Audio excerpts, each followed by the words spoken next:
શ્રીનાથજી ચરિતરામૃત સચિત્ર જે ગ્રંથ છે શ્રી હરિરાયજી મહાપ્રભુજી રચિત, એમાં હવે આગળની લીલાનું વર્ણન આવશે.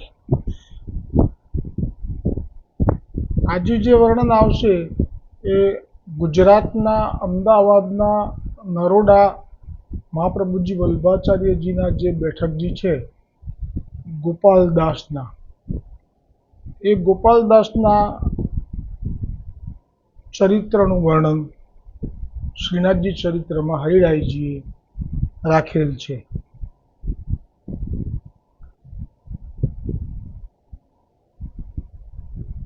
શ્રી મહાપ્રભુજીના કૃપાપાત્ર વૈષ્ણવ ગોપાલદાસ સેવક તથા અન્યોરની દેવકા, જેને ત્યાં પ્રભુ રૂપ બદલીને જશે, 2 લોટી દૂધ માટે આપનો સોનાનો વાડકો ગીરવે મૂકી દેશે. આ 2 પ્રસંગ આજે આવશે. પ્રથમ તો અમદાવાદ પાસે નરોડાના ગોપાલદાસ શ્રી મહાપ્રભુજીના સેવક જ્યારે છેક ઉત્તરા અવસ્થામાં એટલે કે વૃદ્ધાવસ્થામાં વ્રજમાં ગિરિરાજ પર બિરાજતા શ્રી ગોવર્ધનનાથજીના દર્શન કરવા માટે આવ્યા. ત્યારે થોડા દિવસ જતીપુરામાં મુકામ કર્યો. આમના વિશે આપણે એટલું યાદ કરી લઈએ, લીલાનું સ્વરૂપ જે એમના વાર્તા પ્રસંગમાં આવે છે તે. આ લીલામાં નંદ બાવાના ખવાસ છે. રાત્રિએ સેવા કંઈ પણ હોય તો દિવસની લીલામાં વસુદેવદાસ છકડા હોય અને રાત્રિ લીલામાં જસવંત હોય. એટલે વસુદેવદાસ છકડા કદાચ એવું બને કે ખવાસના સેવક છે એવું કંઈક છે. નંદ બાવાના જે ખાસ હોય અંગત ખવાસ એમના સેવક, એટલે અંગત સેવકમાં અંગત ખવાસમાં જસવંત છે. આ જે છે એ કેમ પડ્યા હતા તો એકાદશીએ જાગરણ કરી 12સે બ્રહ્મ મુહૂર્ત થઈ ગયેલું માની જે નંદ બાવા યમુનાજીમાં સ્નાન કરવા ચાલ્યા ગયા હતા તે વખતે આ સાથે હતા. અમુક વ્રજવાસીઓ પણ હતા. એકાદશી પછી જાગરણ પછી સ્નાનનો સમય એ એમ સમજી બેઠા કે બ્રહ્મ મુહૂર્ત થઈ ગયું અને પછી જે સ્નાન કર્યું કવેળાએ, એટલે વરુણના દૂતોએ નંદ બાવાને પકડી લીધા અને વરુણ લોક લઈ ગયા. ને જ્યારે આ વાત બલદેવજીએ જાણી પછી તો ભગવાન શ્રી કૃષ્ણએ અતિ પરાક્રમ કરી અને નંદ બાવાને પાછા લાવ્યા. ને ત્યારે જ નંદ બાવાને તો ખબર પડી કે આ તો ભગવાન છે, વિષ્ણુ છે, હરિ છે, એમના ભાવ પ્રમાણે. તો પછી તે જે ખવાસ તરીકેની સેવામાં કોણ હતું એ જવાબદારી બધી બલરામજીની છે. ભગવાનની સુરક્ષાની જવાબદારી બધી ભગવાનજીની બલરામજીની છે. જેવી રીતે રૂકમણીના ભાઈએ યુદ્ધ કર્યું તો બલરામજીએ ચિંતા કરીને ત્યાં પહોંચી ગયા હતા, એવી રીતે. એટલે પૂછ્યું કોણ હતું ખવાસમાં, તો કહે કે આ જસવંત હતું. જસવંત તું ક્યાં ગયો હતો એ વખતે જ્યારે વરુણના દૂતોએ પકડ્યા ત્યારે?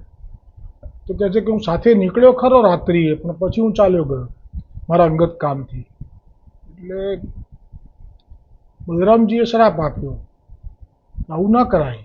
જે સેવા જવાબદારી સોંપી છે એને છોડીને પોતાનું અંગત કામ કરવા જાય છે, ભૂમિ ઉપર પડી. એ પછી આ ગોપાલદાસ થયા. એક સાધારણ ખવાસ, પણ એની ઉપર પણ કેટલી કૃપા ભૂતલ ઉપર મહાપ્રભુજીની. જેમ હમણાં મેં ગઈકાલે વર્ણન કર્યું હતું, રામાનંદ પંડિત એક તમચર કુકડો, એના માટે વલ્લભે કેટલો શ્રમ લીધો. પુષ્ટિ માર્ગ કૃપા માર્ગ જે કહેવાય છે એમને નથી કહેવાતો, અનેક પ્રમાણો આવશે.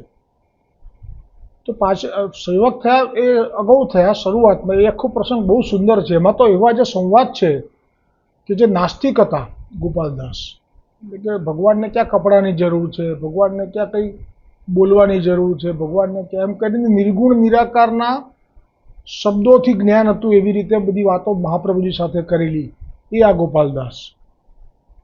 પછી એ વખતે શરણે આવેલા, પછી એમને જ્ઞાન થયેલું.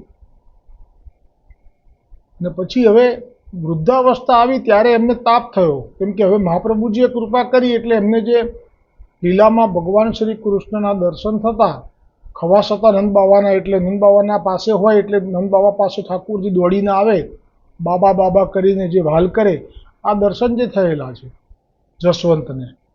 અને જે ગાયો ચરાવવા જાય ત્યાં સુધીના દર્શન. પછી નિકુંજમાં જસવંતનો પ્રવેશ નથી, વસુદેવદાસ છકડાની જેમ, ગોવિંદદાસ ભલ્લાની જેમ. તો જે દર્શન થયેલા હતા એ તો અહીંયા માનસીનું દાન મહાપ્રભુજીએ કર્યું. હવે એમને તાપ થવા લાગ્યો. હવે તો ચિત્ત સ્વાભાવિક જ ગોવર્ધનનાથજીના સ્વરૂપમાં ચોંટી ગયું છે, પણ તાપ થયો એટલે આવ્યા છે બ્રજમાં ગોવર્ધન પર્વત ઉપર દર્શન કરવા, અને થોડા દિવસ રોકાવાનો ભાવ કર્યો છે. એટલે એમણે જતીપુરામાં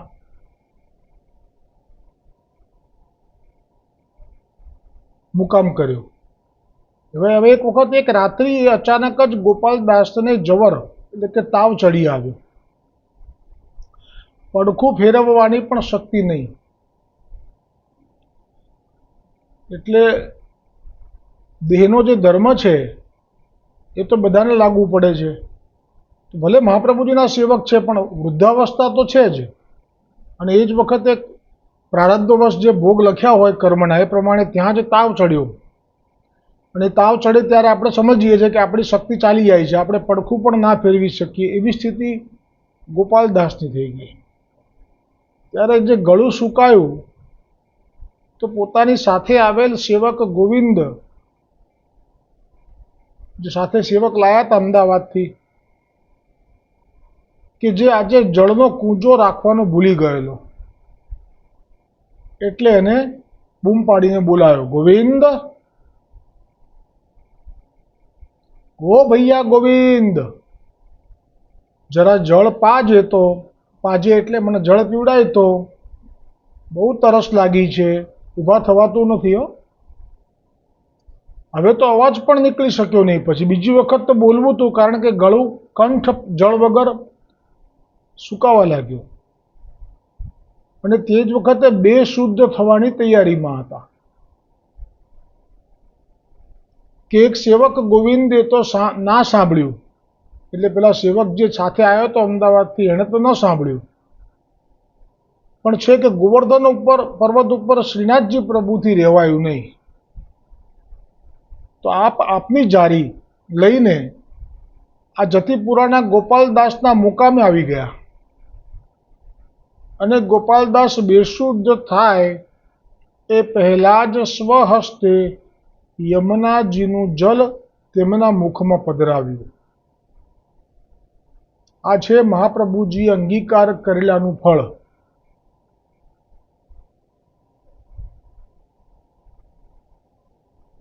જેવું જળ વૈષ્ણવના ગોપાલદાસના મુખમાં ગયું કે તરત સાતા વળી ગઈ, દિવ્ય શાંતિનો અનુભવ થયો.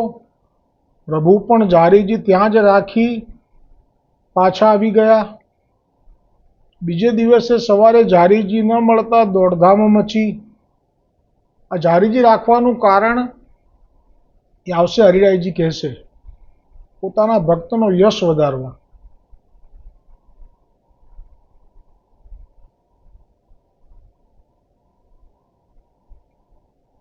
બીજે દિવસે જારીજી ન મળતા દોડધામ મચી ગઈ.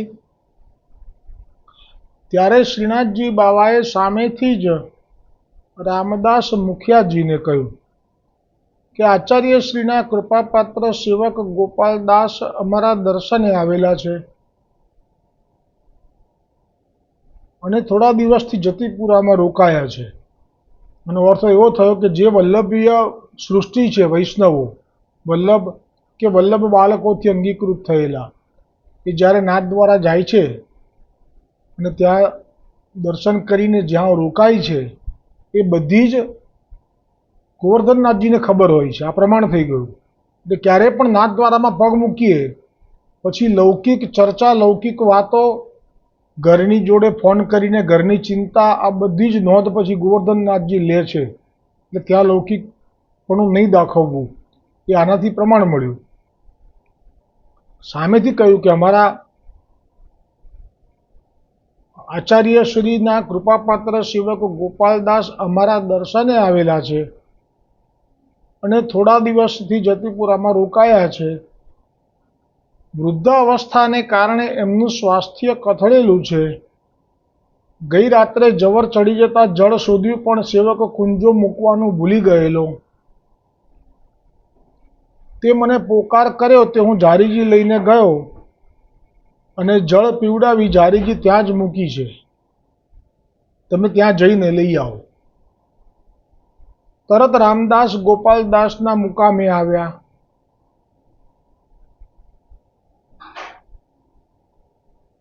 ત્યારે જારીજી જોઈ અને ગોપાલદાસને જગાડી અને રાત્રિની બધી વાત કરી.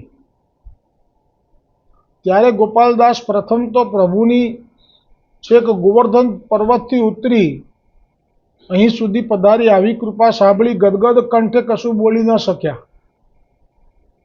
પછી પ્રભુને શ્રમ પડ્યો. આપણા પુષ્ટિ માર્ગમાં પ્રભુને શ્રમ એ જ દુઃખદ છે.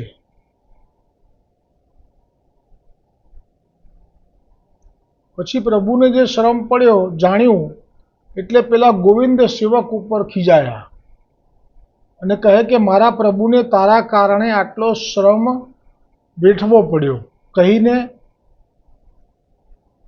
પશ્ચાતાપ કરવા લાગ્યા. રામદાસજી સમાધાન કરાવી જારીજી લઈ શ્રી ગિરિરાજ ગોવર્ધન ઉપર મંદિરમાં આવી ગયા. ગોપાલદાસ થોડા દિવસમાં સાજા થયા. દર્શન કરી અમદાવાદ નરોડા ગામે પાછા આવ્યા.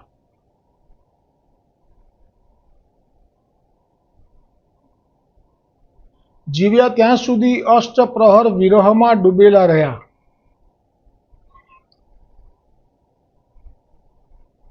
આજે બે પ્રસંગ સાથે નથી લેવા. બીજો પ્રસંગ જે છે એમાં રસ બહુ છે, એટલે એ જે પ્રસંગ છે એને આપણે આવતીકાલે જ લઈશું. તો આજનો પ્રસંગ અહીંયા વિરામ કરીએ. તો આ જે પ્રસંગ છે એમાં જે ભાવ છે એ પણ એક સાથે લઈ લઈએ. હરિરાયજીએ તો જો કે આ તો શ્રીનાથજી ચરિત્રમાં તો ભાવ પ્રકાશમાં હરિરાયજીએ કશું કર્યું નથી, કારણ કે આમાં સીધા રસની વાર્તા જ લીધી છે. એટલે એ મેં કહ્યું કે જે હરિરાયજી કહેશે કે શા માટે જારીજી ત્યાં રાખીને ગયા ગોવર્ધનનાથજી, એ તો ગોપાલદાસજીના વાર્તા પ્રસંગમાં આવે છે 84 વૈષ્ણવમાં. એમાં એમ કહે છે. એ ભાવ અત્યારે લઈ લઈએ આપણે, કારણ કે હું બોલ્યો એટલે. તો એમાં આ ગોપાલદાસ જે છે એ મહાપ્રભુજીથી બ્રહ્મસંબંધ પામ્યા પછી એમને સ્વામી પદું બહુ હતું. એટલે એમને સ્વામી બહુ બધા સેવકો પણ કર્યા હતા. શાસ્ત્રાર્થમાં એમને બહુ રસ હતો અને શાસ્ત્રાર્થ કરવા માટે નીકળ્યા હતા. એમાં એ કંઈક હારી ગયા કે સામેવાળો હારી ગયો કંઈક થયું અને પછી યુદ્ધ થયું હતું. એમાં આના પિતાને મારી નાખ્યા હતા પેલા લોકોએ, રાજાના માણસોએ. એટલે જ્યારે શરણે આવ્યો ત્યારે મહાપ્રભુજી પાસે જે ભાવ કર્યો એટલે મહાપ્રભુજીએ જાણ્યું કે એનો મનોરથ તો શાસ્ત્રાર્થનો છે. એટલે એને શાસ્ત્રાર્થ માટેનું પણ જ્ઞાન આપી દીધું કે તું ક્યાંય હારીશ નહીં, ને એની સાથે સાથે એને સ્વામીપણું પણ આપ્યું. એટલે કે તું જા સેવક કરજે, અમારી આજ્ઞા છે, નામ સંભળાવજે. પણ જ્યારે મહાપ્રભુજી વલ્ભાચાર્યજીની આજ્ઞાથી જે સેવકો કર્યા, આપણે ત્યાં પશ્ચિમ માર્ગમાં તો એવો નિયમ છે કે કોઈ પણ વૈષ્ણવ આજ્ઞાથી સેવક કરે, ચાચા હરિવંશજી સ્વયં પણ પછી એવું કરતા કે એમને પછી ગુસાઈજીથી પાછા સેવક કરાવતા. પણ આ એક જ એવા ગોપાલદાસ છે કે જેમને પુષ્ટિ માર્ગથી વિપરીત ભાવ હતો. એટલો બધો વિપરીત ભાવ હતો કે કોઈને પણ પછી મહાપ્રભુજી તો લીલા કરી ગયા, પછી ગુસાઈજી આપ આવ્યા આચાર્ય પદે, પછી ગુસાઈજીથી સેવક કરાવવા જોઈએ એવું પણ એને વિચાર જ ના આવ્યો. અને એમ થયું કે બસ મેં કર્યા છે એટલે મેં નામ સંભળાવતો માત્ર, એટલે એમાં તો કંઈ લીલામાં અંગીકાર તો થવાય નહીં.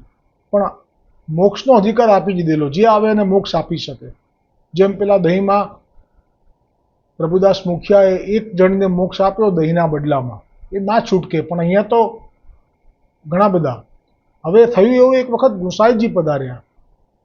તે વખતે ગુસાઈજીનું તેજ દર્શન કરીને જે ગોપાલદાસના સેવકો હતા એમણે પણ ગુસાઈજીના દર્શન કર્યા. એટલે કહ્યું આ કોણ છે? તો કે અમારા ગુરુજીના પુત્ર છે. તો કહ્યું કે અમને આમના સેવક કરાવો ને. તો ગોપાલદાસજીએ એટલી હદથી મર્યાદા વટાવી દીધી અને એમ કહ્યું કે તમે અમારા પાસે નામ સાંભળ્યું છે, હવે ત્યાં શું કરવા સાંભળશો? તો આ સેવકો જે થયેલા છે એમનું મુખ પડી ગયું. એમને એમ થયું કે આ તો ક્યાં તેજપુંજ એવા સાક્ષાત કોઈ છે મહાપુરુષ, અને આ ક્યાં? પણ બોલી ના શક્યા. જેમ અત્યારે કહે છે ને, યાહી મેં વલ્લભ યાહી મેં ગોકુલ, એવો ભાવ થઈ ગયો. પછી ગુસાઈજી તો આપ સાક્ષાત પ્રભુ છે એટલે જો જાણી લીધું કે આને તો કંઈક કહ્યું આ લોકોએ, પણ આને સામે જવાબ એવો આપ્યો કે લોકો ઉદાસ થઈ ગયા. એટલે પછી મહાપ્રભુ ગુસાઈજીએ એ બે જણને બોલાયા પાસે અને પૂછી લીધું કે તમે શું કહેતા હતા, તમે શું ગોપાલદાસને કહ્યું, બધી ગોપાલદાસે શું કહ્યું? તો બધી વાત કરી કે આવું થયું. ગુસાઈજી આપણા માર્ગમાં આવું છે નહીં અને આવું કર્યું એટલે ગુસાઈજીએ હવે લીલા કરી અને એમ કહ્યું ગોપાલદાસને કે જા ગોપાલદાસ, તે જે સેવક કર્યા છે એ બધા બહિર્મુખ થઈ જાઓ. એટલે ગોપાલદાસને આવું જે કહ્યું તેથી જે ત્યાં પેલા સેવક હતા એ સમજી ગયા કે હવે આપણે ગયા. એટલે એમણે તો પછી વિનંતી કરી લીધી ગોસાઈજીને કે હવે અમને આપ સેવક કરી લો. એટલે એમને કર્યા. નામ સેવક એટલે નામ સંભળાવવું, બ્રહ્મ સંબંધ એ લીલા માટે. પછી તો એ બે જણાએ જઈને જાહેર કરી દીધું કે જેટલા ગોપાલદાસના સેવક થયા છે એ બધા બહિર્મુખ થશે, કારણ કે એમના એક ગુરુ જે છે એમના પુત્રએ આવું કહ્યું છે. પછી તો જેટલા હજારો હતા નામ પામેલા એ બધા આવી ગયા. છેવટે પશ્ચિમ માર્ગનો જે નિયમ છે એવું જ થયું. ક્યારે પણ સેવક રામદાસને સ્વયં દ્વારિકાધીશજીએ કહ્યું હતું કે તું તારી પત્નીને નામ સંભળાવી દે, પછી તું ગુસાઈજીથી નામ પમાવડાવી દેજે. આ સિસ્ટમ છે, આ રીત છે આપણા વલ્લભથી નામ પમાવડાવી દેજે. આપણા માર્ગની આ રીતિ છે. પણ અહીંયા એવું જ કર્યું છે. છેવટે ગુસાઈજી આપ કરતુંમાં કરતું છે. એટલે ત્યારથી જે લોકો આવી ગયા પાછા ગુસાઈજીથી નામ પામી ગયા એ લોકો આવી ગયા, પણ જે ન આવી શક્યા, ન હતા, દૂર ગયા હતા, ક્યાંક ગયા હતા, એ લોકો બધા ભ્રષ્ટ થયા. એમના માટે ગંગોજ શબ્દ એમાં લખ્યો છે, મને બહુ ખબર નથી. તો આજે આ વાર્તા છે અહીંયા વિરામ પામે છે. દેવકાની વાર્તા મેં એમ કહેલું કે આજે લઈશું, પણ બહુ રસ છે એમાં. એક પાથોની વાર્તા બી આમાં સાથે સંકળાયેલી હશે લગભગ. હા, ખૂબ અદ્ભુત. જે ગોવિંદ સ્વામીએ કહ્યું છે ને, વેદ પુરાણ તે બાત યહ અગમ હૈ, પ્રેમ કો ભેદ કોઉ ન પાવે. ખરેખર પ્રેમનો ભેદ પામવો એ લૌકિક બુદ્ધિવાળા માટે અસંભવ છે. તો આજે આ પ્રસંગ એક અહીંયા જે ગોપાલદાસનો વિરામ થયો, દેવકાવાળો પ્રસંગ જે છે કે જ્યાં સોનાનો કટોરો ગીરવે મૂકીને દૂધ આપી દેલું, એની પાછળનું પણ કારણ હતું. મુખિયાજીએ કરેલી ભૂલ ગુસાઈજીનું ધ્યાન પડે એવી પણ હતી, અને દેવકાની ઉપર પણ કૃપા કરવી હતી. આવતીકાલે આવશે. બોલો ગોવર્ધનનાથ કી જય હો, શ્રીનાથજી ચરિત્રામૃત કી જય હો, હરિરાયજી મહાપ્રભુજી કી જય હો. હા, તો એ ગોપાલદાસ માટે જે અભાવો થઈ ગયો સમગ્ર વૈષ્ણવી સૃષ્ટિને, એ અભાવમાં વૈષ્ણવી સૃષ્ટિનો બગાડ થવાની સંભાવના હતી. એટલે હરિરાયજીએ ભાવ પ્રકાશમાં કહ્યું કે ગોવર્ધનનાથજીએ એટલા માટે આ કૃપા કરી કે જેથી સૃષ્ટિને એવું ના લાગવું જોઈએ કે ગોપાલદાસ તો આવો છે કે જેણે આટલી બધી હદ સુધી ગુસાઈજીની શરણે આવવાની વાત કરનારા વૈષ્ણવો સામે આવી અવહેલના કરી ગુસાઈજીની. આ એના માટે જે અભાવો થાય તો બગાડ થાય, એ ન થવો જોઈએ. અને મહાપ્રભુજીના સેવક છે. આ જે ગોવર્ધનનાથજીનો ભાવ છે એ પ્રગટ થયો હતો એ જારીજી રાખવાની પાછળ. જય હો પ્રભુ, ઘણી ખમ્માવાલા.